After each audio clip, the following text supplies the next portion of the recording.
Ladies and gentlemen, the National Development Fund of Iran certainly has its own philosophy, and this philosophy is a national philosophy, how this fund came into existence. Certainly, they have their own performance, benefiting from other experience around the world, and everybody wishes to know how this fund is going to find its way forward. So who better than the conference chair, who can tell us about the philosophy, performance, and the way forward of the NDFI. Would you allow me to invite Dr. Mohammad Mazraati, the Deputy of the International Investments and Operations of the NDFI. Dr. Mazraati, could you join us to the podium?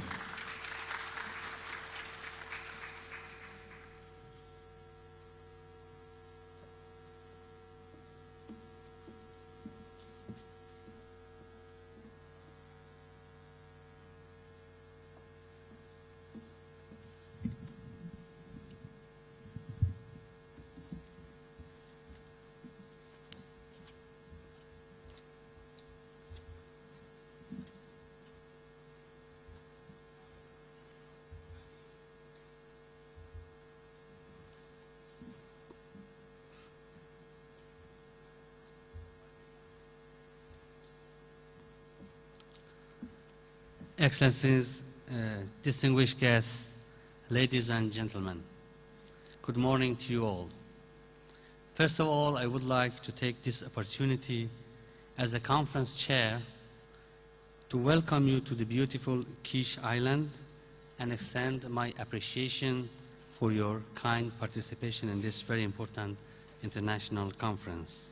I trust we all will benefit from the presentations, speeches, and debate from our distinguished speakers. I would like to say that herzlich willkommen in Kish, herzlich willkommen in Iran, marhaba bekum fi Kish, marhaba bekum fi Iran, benvenuto a Kish. Mr. Bertolotti, I hope I'm saying this correctly. Ladies and gentlemen, if you allow me, I would like to give you an overview on NDFI. I shall be very quick because we are running out of time. My presentation has got three parts. First is the rationale behind the establishment of National Development Fund of Iran, and I briefly touch upon the objectives and the organization of NDFI. Of course, I will briefly cover the issue of our performance for these 2 years almost, and our future plans and the way forward. We know that there are a lot of different types of funds. I'm gonna here mention the two of them, saving and stabilization funds. And we know that the rationale behind the two are completely different. The rationale behind a saving fund is that we all know that oil and gas resources are exhaustible. They are not renewable anymore. So we're gonna finish them sooner or later. We need to save them. Oil is wealth, is not anymore called revenue. At least a portion of that should be called wealth and need to be converted to financial wealth. And also, we have to preserve the share of future generation. They have the right for these resources that we do have. And in this list, the last but not least is that sustainable development and economic stability is really, really important. We need economic growth, sustainable development, and stability. But the rationale behind a stabilization fund is completely different. We know all that oil prices in the international market is volatile. They are changing every day. We cannot trust oil prices. So these turbulences, changes and make turbulences to the stream of oil revenues, and that enters to the economy, and we do have all these turbulences. We cannot develop then our economy with stable stream of revenue. So we need to have a stabilization fund as well. That was the reason we tried 10 years ago to establish this stabilization fund. Now, there are different characteristics for these two. I'm going to just distinguish between the two to know what are the difference between Oil Stabilization Fund in Iran and National Development Fund of Iran. Of course, you heard a bit on that from His Excellency Mr. Zangane and also from Dr. Hosseini, President of NDFI. I start with the NDFI. If you look at the structure of NDFI, you can see that it has been established by Constitution. We do have Article of Association. This is an autonomous entity.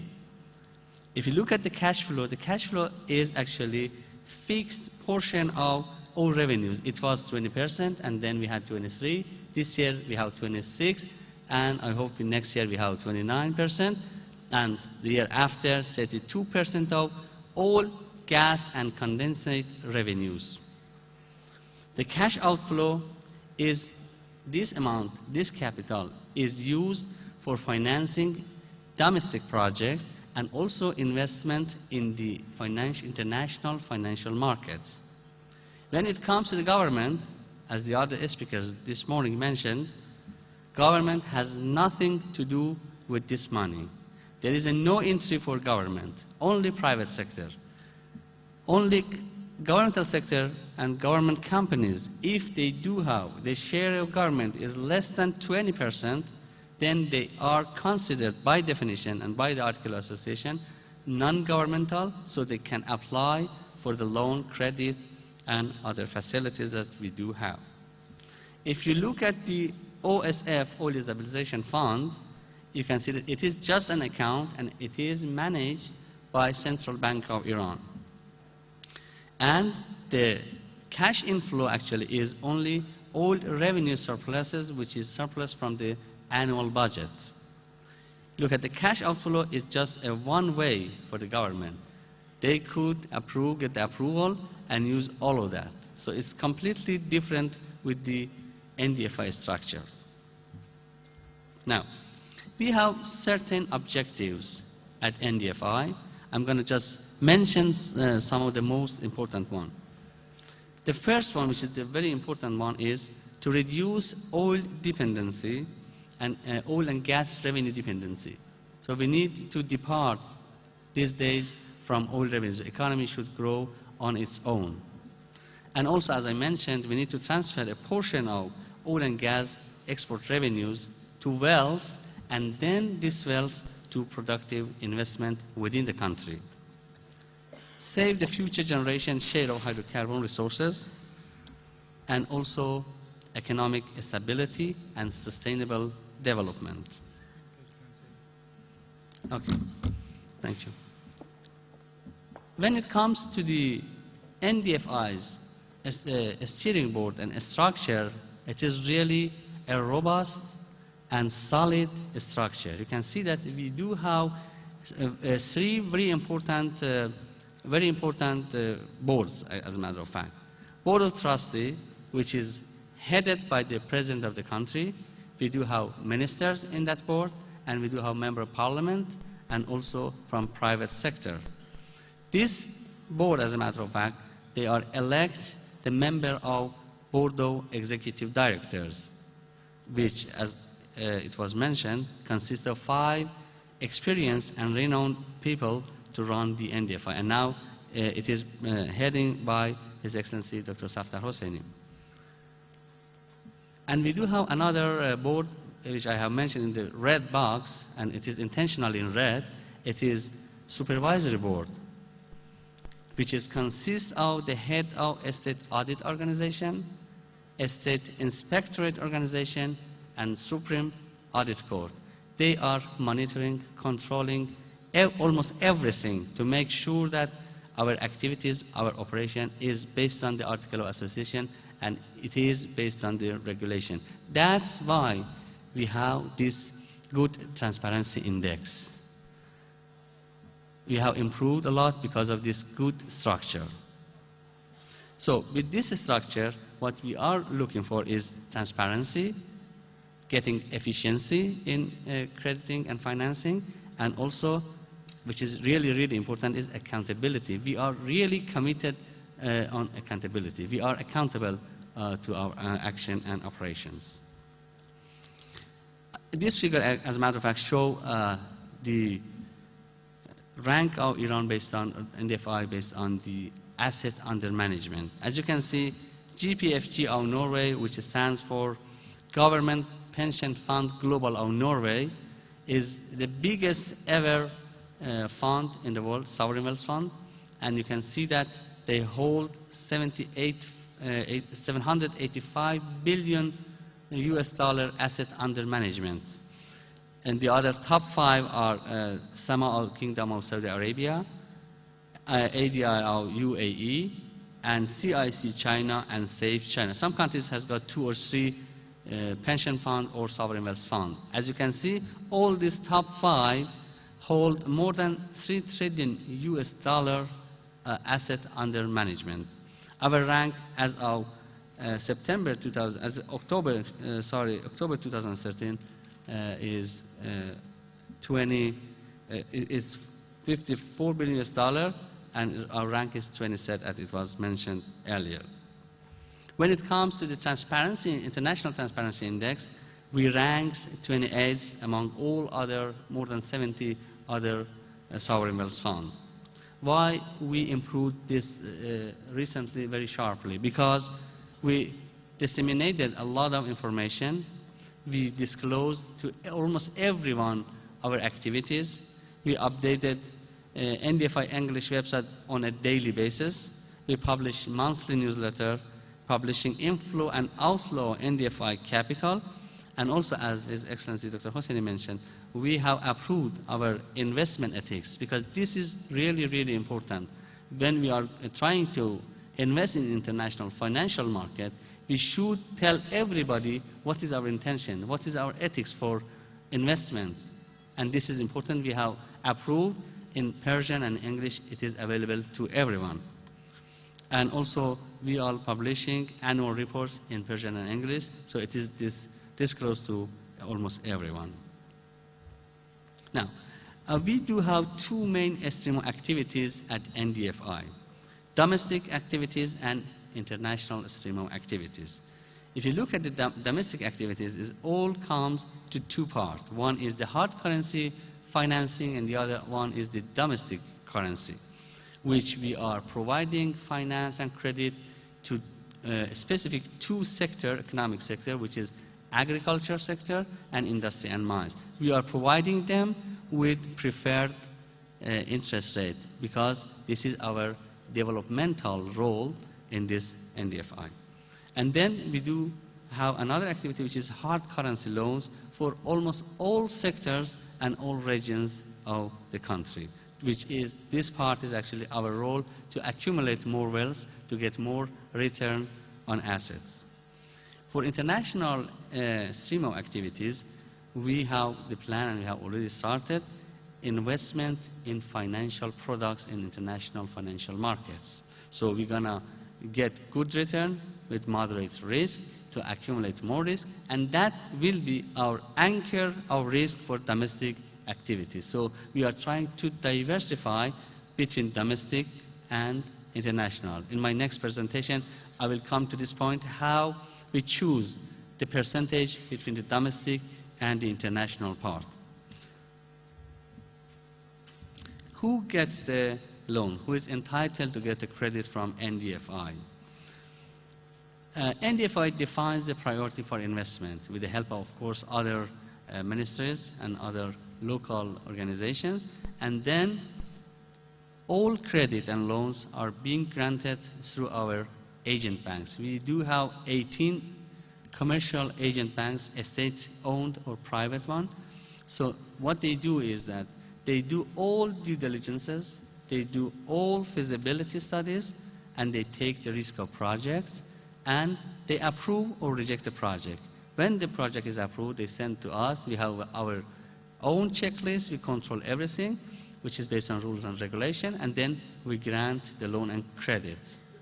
So we take the risk of our agent banks, and the banks take the risk of their project that they're approving.